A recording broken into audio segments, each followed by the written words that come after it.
ओम शांति। 4-5-26 की मुरली है। बाबा कहते हैं, मीठे बच्चे, निश्चय बुद्धि बन बाप की, हर आज्ञा पर चलते रहो। आज्ञा पर चलने से ही श्रेष्ठ बनेंगे। क्या करना है? निश्चय बुद्धि बनना है और बाबा की आज्ञा पर चलना है। प्रश्न, किन बच्चों को सच्चा सच्चा खुदाई खिदमतगार कहेंगे? उत्तर, जो राजाई पाने का पुरुषार्थ करते हैं और दूसरों को भी आप समान बनाते हैं, ऐसे ईश्वरीय सेवा पर लगने वाले बच्चे सच्चे सच्चे खुदाई खिदमतगार है। उन्हें देखकर दूसरे भी सहयोगी बनते हैं। खुदाई खिदमतगार यानी जो बाबा बोले, खुदा दोस्त, खुदा साजन, खुदा पिता, सर्व संबंध से वो खुदा जो हमें बोले और हम वो निश्चय उनके ऊपर निश्चय रखते हुए वो उनकी श्रीमत पर चले और खुद वैसा बने और दूसरों को भी बनाएं। ये है बाबा कहते हैं सच्चे सच्चे खुदाई खिदमत का। ओम शांति। तुम जब यहाँ बैठते हो तो सबको कहना है कि शिव बाबा को याद करो।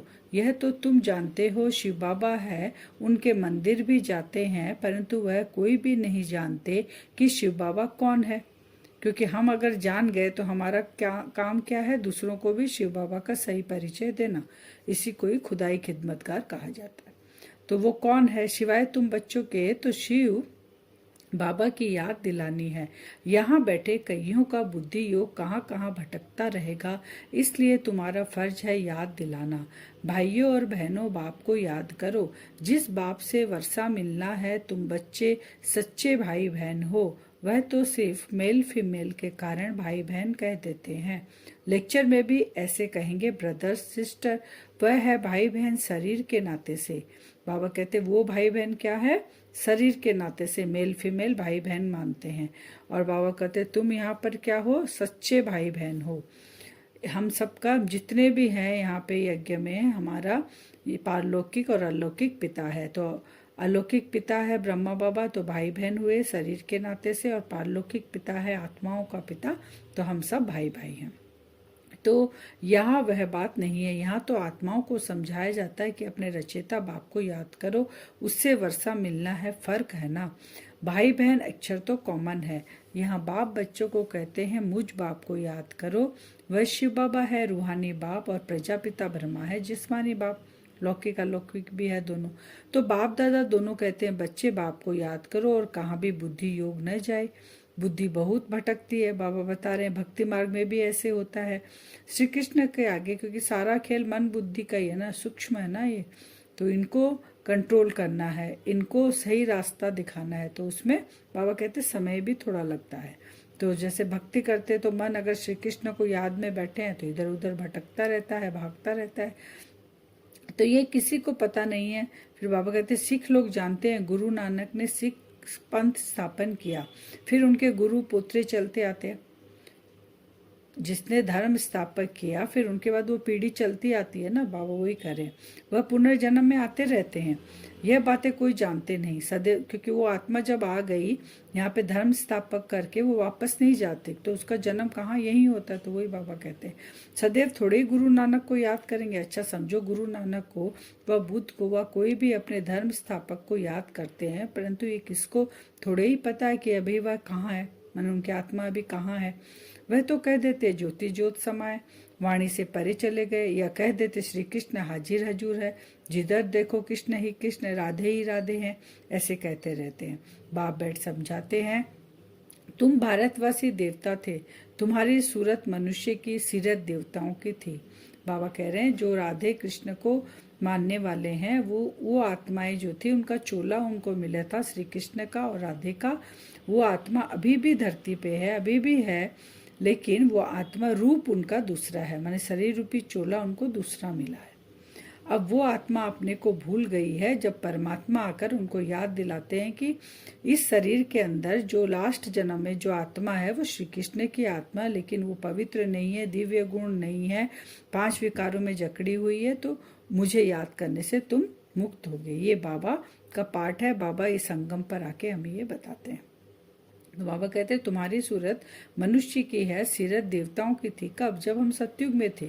देवताओं के चित्र तो है ना, चित्र ना होते तो यह भी समझते नहीं। राधे कृष्ण के साथ फिर लक्ष्मी नारायण का क्या संबंध है, ये बाप ही आकर समझाते हैं। अब राधा कृष्ण और लक्ष्मी नारायण का संबंध भी नहीं जानते हैं, क्योंकि लक्ष्मी नारायण का बचपन कहीं नहीं दिखाया है। इसका मतलब लक्ष्मी नारायण का बचपन है राधे कृष्ण। जब स्वयंवर होता है तो उनका नाम लक्ष्मी नारायण पड़ता है। तुम कोई को भी समझा सकते हो, यह तो निराकार बाबा हमको समझाते हैं। वास्तव में निराकार तो सभी है। आत्मा निराकार है, फिर साकार द्वारा बोलती है। बाबा कहते हैं निराकार कौन है? शिव बाबा भी निराकार है, तो उनके बच्चे भी निराकार है।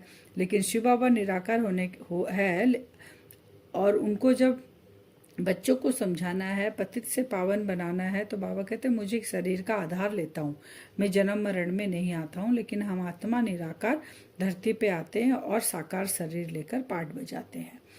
तो निराकार बोले कैसे? तुम समझा सकते हो? हमारा बाबा तो तुम्हारा बाबा है। शिव बाबा ज्ञान का सागर है, शांति का सागर है, बेहद का बाप है। उनको भी शरीर तो चाहिए ना। खुद कहते हैं हम इस ब्रह्मा तन में आता हूँ, तब तो इस ब्राह्मण धर्म की स्थापना हो। ब्रह्मा द्वारा रचना होती है ब्राह्मणों की, तो बाप ब्राह्मण बच्चों को ही समझाते हैं, दूसरे किसी को नहीं समझाते, बच्चों को ही समझाते हैं। ऐसे नहीं कि हम शिव बाबा के बच्चे हैं इसलिए भगवान है, नहीं। बाप बाप है, बच्चे बच्चे हैं। हाँ, जब बच्चा बड़ा हो, बाप बने, बच्चे पैदा करे, तब बाप कहा जाए। इनके तो ढेर बच्चे हैं ना। बच्चों को ही समझाते हैं। जो निश्चय बुद्धि है, निश्चय बुद्धि बाप की आज्ञा पर चलेंगे, क्योंकि श्रीमत से ही श्रेष्ठ बन सकते हैं।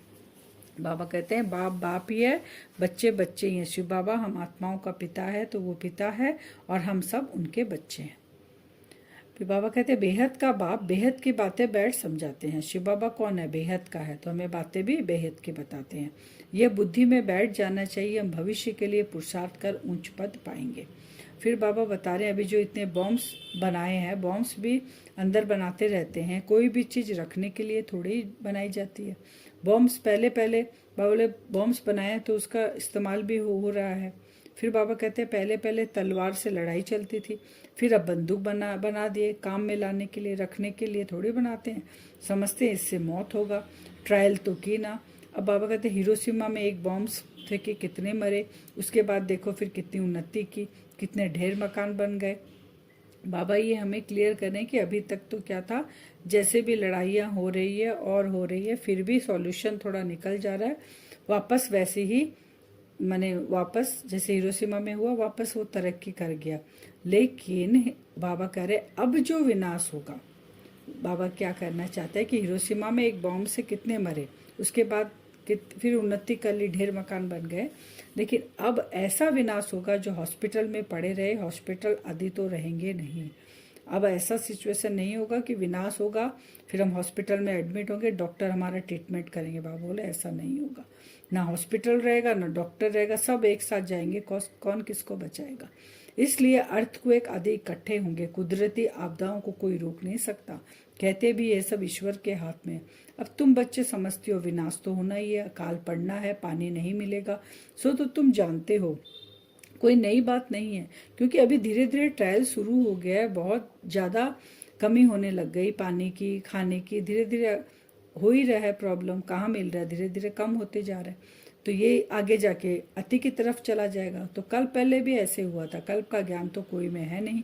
कहते भी क्राइस्ट ने 3000 वर्ष पहले पैराडाइज था, फिर शास्त्रों में कल्प की आयु लाखों वर्ष लिख दिया। कहते हैं 3000 साल पहले पैराडाइज था, तो 5000 साल होना चाहिए। लेकिन कहते हैं बाद में कोई भी अटेंशन नहीं देता इस बातों को, हम सुनते हैं, करते हैं, फिर अपने धंधे में लग जाते हैं। तो अब बाप बच्चों को समझाते हैं अब जल्दी जल्दी पुरुषार्थ करो, याद में रहो तो खाद निकलती जाएगी। तुमको यहाँ ही सत्व प्रदान बनना है, नहीं तो सजाएं खाकर फिर अपने अपने धर्म में चले जाएंगे। श्रीमत भगवान की मिलती है, श्री कृष्ण तो राजकुमार छोटा बच्चा, वो कैसे श्रीमत हमको दे सकता है। फिर बाबा कहते हैं सत्यनारायण की कथा भी भारत से ही ताल्लुक रखती है, क्योंकि सत्य बाप आकर हमें सत्यनारायण की कथा सुनाते हैं, क्या सच्चाई बताते हैं, आदि मध्य अंत की, हिस्ट्री के, ज्योग्राफी की, शास्त्रों के सार की सारी सच्चाई बाबा हमें यहाँ आकर बताते हैं और नर से नारायण बनाते हैं। फिर बाबा कहते हैं अमर लोक भी, अमर कथा भी तुम यहाँ सुनते हो क्योंकि तुमको अमर लोक में जाना है। तो बाप को याद करना है, स्वदर्शन चक्र ध्यान में रखना है, ये हमारा मुख्य बाबा कहते हैं ये काम तुमको करना है। तुम खुदाई खिदमतकार बच्चे हो, सुदर्शन चक्र फिराओ, दूसरों से भी करवाओ। बाप ही समझाते हैं सच क्या है, झूठ क्या है, सत्य एक है, बाकी सब है झूठ। लंका में रावण था, एक की बात है क्या? सत्युग त्रेता में तो ऐसी बातें होती नहीं। बाबा बताते रावण एक जगह नहीं होता, जैसे दिखाते हैं लंका के ऊपर रावण का राज्य था। बाबा कहते हैं ऐसा नहीं है, सारी मनुष्य की दुनिया लंका है, यह है ही रावण राज्य। सब आत्माएं एक राम को याद करती है, अथवा सब भक्तियां सज्जनियां एक भगवान साजन को याद करती है, क्योंकि रावण राज्य है। सन्यासी इन बातों को समझ न सके, सब दुखी है, शोक वाटिका में है, शोक वाटिका है कलयुग। बाबा कहते हैं पूरी दुनिया ही अभी लंका है, सभी आत्माएं शोक वाटिका में है, दुख की दुनिया में है। तब हमारा निराकार राम आता है, हमको शोक वाटिका से निकालकर अशोक वाटिका सतयुग में ले जाते हैं। तुमको बाबा अशोक स्वर्ग में ले जाते हैं। यहाँ तो मनुष्य कितना शोक करते हैं, कोई मर जाता है तो जैसे पागल हो जाते हैं। स्वर्ग में तो यह सब बातें होती नहीं, अकाले मृत्यु कभी होती नहीं, जो स्त्री विधवा बने। बाबा कहते हैं जन्म जो लेते हैं, जैसे बाबा के पास ज्ञान, हमें ज्ञान मिला तो फट से तो हम राजा नहीं बन सकते ना, राजगद्दी के लायक नहीं बन सकते, पुरुषार्थ करते करते वहाँ तक पहुँचते हैं। तो वही बाबा कहते हैं पहले तुम जैसे ही जन्मते हो माने राजा तो कोई होता नहीं, पहले प्रजा के अधिकारी होते हैं, फिर पुरुषार्थ करते करते क्या से क्या बन सकते हैं। तुमको सर्विस कर देख औरों को भी उमंग होगा, हम भी क्यों ना ऐसा पुरुषार्थ करें, नहीं तो फिर कल कल्प ऐसा हल होगा। अगर पुरुषार्थ नहीं करेंगे तो प्रजा के भी नौकर चाकर बनेंगे। और पुरुषार्थ कर हम आगे धीरे धीरे अगर बड़े चढ़ती कला में ऊपर की ओर चढ़ते गए, चढ़ते चढ़ते उड़ती कला में हम आ रहे हैं, तो दूसरों को भी देख कर उमंग उत्साह होगा कि जब ये कर पा रहे तो हम क्यों नहीं करें। तो बहुत आएंगे और लास्ट में बाबा कहते जो नहीं कर पाएंगे वो लास्ट में आएंगे और पछताएंगे। उस समय जैसा दुख मनुष्य सारी आयु में कभी नहीं देखे होंगे। क्योंकि सोचिए तकदीर बनने की लकी, तकदीर अपने भाग्य को बनाने की कलम जब बाबा ने हमको हाथ में दे दी कि तुम अपना जितना खींच सको खींचो, और उस समय हम नहीं खींचकर नीचे गिरते जाएंगे, और जब लास्ट समय आएगा तो इससे बड़ा दुख और क्या होगा। बात मत पूछो, क्योंकि अनेक विकर्म किए हैं। बाबा कहते हैं, बाबा रास्ता भी बहुत सहज बताते हैं, सिर्फ बाप को याद करना है, औरों को भी यह रास्ता बताओ, ये हमारा मेन काम। फिर बाबा आज का वरदान है, स्वयं के संकल्पों की उलझन अथवा सजाओं से भी परे रहने वाले पास विद ऑनर भव। स्वयं के संकल्प के भी उलझन से हमको दूर रहना है, ये वो होते हैं पास विद ऑनर। तो पास विद ऑनर अर्थात मन में भी संकल्पों से सजा न खाए। धर्मराज के सजाओं की बात तो पीछे है, परंतु अपने संकल्पों की भी उलझन अथवा सजाओं से परे रहना, यह पास विद ऑनर होने वालों की निशानी है। वाणी, कर्म, संबंध, संपर्क की बात तो मोटी है, लेकिन संकल्प में भी उलझन पैदा न हो ऐसी प्रतिज्ञा करो, तब पास विद ऑनर बनेंगे। अब स्थूल में कुछ नहीं, सूक्ष्म में हमको चेकिंग करनी है संकल्पों की। स्लोगन है, ज्ञान धृत और योग की बत्ती ठीक हो तो खुशी का दीपक जगता रहेगा। क्या ठीक हो? ज्ञान का धृत माने घी, और योग की बत्ती ठीक हो माने बाबा के साथ जुड़ी रहे। सीधी होती है ना बत्ती, टेढ़ी मेढ़ी नहीं होती, सीधी रहती है तब जलती है। ठीक हो तो खुशी का दीपक जगता रहेगा। अव्यक्त सारे सदा अचल अडोल एक रस स्थिति का अनुभव करो। दुनिया की किसी भी प्रकार की हलचल अचल अडोल स्थिति में विघ्न न डाले। ऐसे विघ्न विनाशक अचल अडोल बन हर विघ्न को पार कर लो। जैसे ये विघ्न नहीं एक खेल है, पहाड़ राही के समान अनुभव हो, क्योंकि नॉलेजफुल आत्माएं पहले से ही जानती है कि यह सब तो आना ही है, होना ही है। विघ्न तो आएंगे क्योंकि बाबा नॉलेजफुल है, ज्ञान का सागर है, तो हम बच्चे भी नॉलेजफुल है, ये बाबा ने हमको पक्का करा दिया। विघ्न तो लास्ट तक आएंगे, तो हमें क्या बनना है? विघ्न विनाशक बनना है। बाबा मेरे साथ है, अचल अडोल स्थिति में स्थित रहेंगे तो वो विघ्न हमको खेल लगेंगे। अब हम वरदान से 2 मिनट योग करेंगे। पूरा अटेंशन अपने ऊपर देना है, संकल्पों के ऊपर कि क्या संकल्प मेरे चल रहे हैं। अगर संकल्प हमारे सही नहीं है, संकल्प कहीं गड़बड़ है हमारे, तो उसको हमें चेंज करना है और पास विद ऑनर बनना है। तो संकल्पों की चेकिंग करेंगे, एकदम एकांत में एकाग्र होकर बैठेंगे, चारों तरफ से ध्यान हटाकर केवल मैं आत्मा भ्रकुटी सिंहासन पर बैठी हूँ। मन और बुद्धि को एकाग्र कर पूरा फोकस करेंगे, संकल्पों को देखेंगे मेरे क्या संकल्प चल रहे हैं। हमें परमात्मा मिला, सृष्टि का रचयिता, जिसको आधा कल्प खोज रहे थे, वो मेरा पिता है। अगर अभी भी हम सजाएं खाएं तो इससे बड़ी पश्चाताप और कुछ भी नहीं हमारे लिए। तो ये दृढ़ संकल्प करेंगे कि मैं पास विथ ऑनर आत्मा हूं,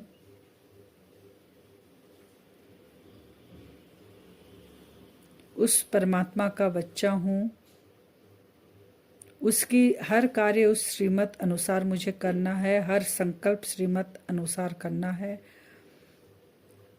अपनी संकल्पों की चेकिंग करनी है मुझे। ऐसा दृढ़ संकल्प करना है कि श्रीमत के विरुद्ध कोई भी संकल्प मेरे मन बुद्धि में नहीं आएगा। ये चेकिंग हमें कल सारा दिन संकल्पों के ऊपर करना है कि हम क्या सोच रहे हैं। बीच बीच में एकांत में जाकर एकाग्र होकर बैठेंगे और चेकिंग करेंगे। पहले तो अपने भाग्य का नशा चढ़ाएंगे कि मेरे साथ कौन है, उसके श्रीमत अनुसार संकल्पों की चेकिंग करेंगे और मैं पास विद ऑनर आत्मा हूँ, ये दृढ़ संकल्प करेंगे। ओम शांति।